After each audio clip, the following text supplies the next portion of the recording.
If you've ever felt frustrated with lifeless, compacted soil or tired of battling endless weeds, I've got a secret that might just change the way you garden forever.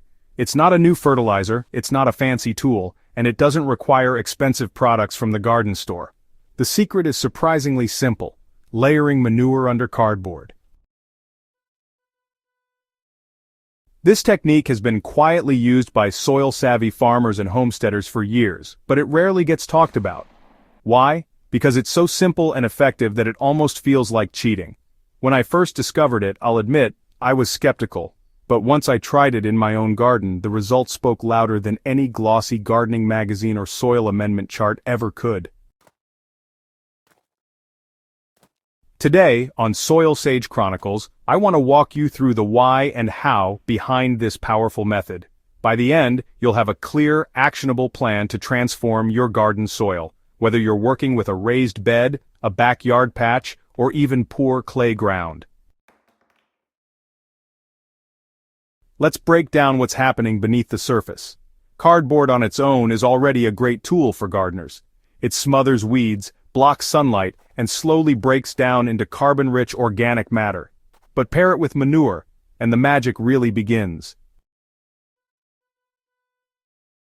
Manure provides the nitrogen and a host of beneficial microbes. Cardboard provides the carbon and structure. Together they create the perfect carbon-to-nitrogen balance that fuels decomposition. Think of it like building a compost pile directly in your garden bed, but one that works quietly and continuously without you turning a single pitchfork. And here's the best part. As the cardboard softens and the manure breaks down, soil organisms like worms rush in.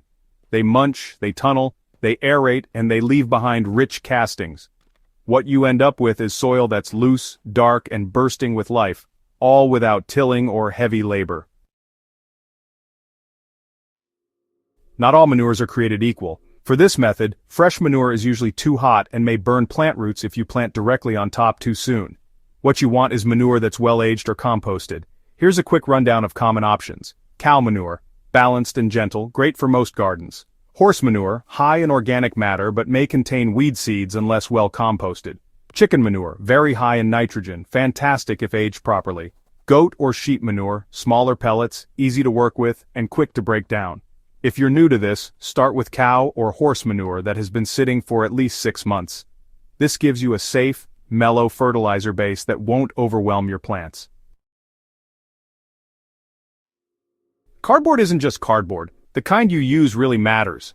Always look for plain, brown cardboard without any glossy coatings, colored inks, or plastic tape.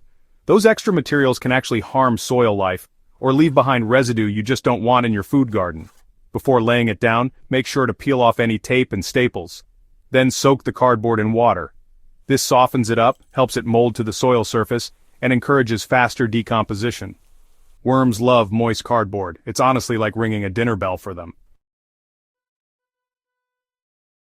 Here's how I do it in my own garden beds. First, clear the area. Just knock down tall weeds or grass, but don't stress about pulling up the roots. The cardboard will take care of the rest. Next, spread a thick layer of manure. About 2 to 3 inches is perfect. This is your nitrogen-rich base. Then, lay soaked cardboard sheets on top, overlapping them slightly so weeds can't sneak through the cracks.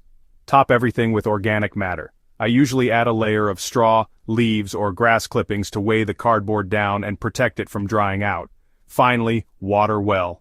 This helps everything settle and starts the decomposition process. This is where a little patience really pays off. If you want to plant immediately, build your manure under cardboard bed in fall and let it rest until spring. By then, the layers will have broken down enough to welcome your seedlings. If you need to plant sooner, just add a few inches of finished compost or topsoil above the cardboard layer and plant directly into that. The roots will eventually find their way down as the cardboard decomposes. After a year of using this method, I noticed changes I couldn't ignore. Weeds that once took over my beds were nearly gone. The soil, well, it went from hard clay to soft and crumbly, easy to dig with my hands. I started seeing worm castings everywhere, and that's free fertilizer, which is just awesome. Even during dry spells, the soil held water longer, so I didn't have to water as often. And, it wasn't just that my vegetables grew larger and healthier, they also had a resilience I hadn't seen before. Here are a few lessons I've learned the hard way that can save you some frustration.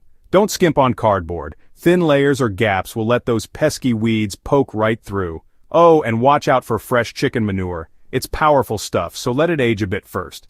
Keep it moist because dry cardboard acts like a barrier, but moist cardboard breaks down beautifully. Think ahead and build these beds in the fall so they're ready for spring planting. Remember, gardening is all about working with nature, not against it. The more you nurture your soil, the more it's going to reward you season after season. The first time I tried manure under cardboard, I only did it on one small bed as an experiment. The following season, that single bed outperformed every other part of my garden. The tomatoes were taller, the beans were thicker, and even the weeds seemed to just give up. I was convinced. Now every new garden bed I create starts with this method. There's something deeply satisfying about watching simple materials, waste really, transform into a thriving ecosystem. And the best part, it doesn't cost a dime if you've got access to manure and some scrap cardboard. Manure under cardboard might just be the simplest soil hack you've never tried. It's a method that honestly blends ancient wisdom with modern no-dig gardening practices, and it works with nature's own systems instead of against them. If you're serious about building rich, fertile, living soil, give this a try. Start small, maybe with just one garden bed, and see the difference for yourself. I promise you'll be hooked. And hey, if you found this guide helpful, don't forget to subscribe to Soil Sage Chronicles for more soil secrets, timeless gardening wisdom, and real-life experiments from the garden. Share this article with a fellow gardener who's ready to ditch the struggle and grow with ease. Together we can spread the soil wisdom that's just too good to keep a secret.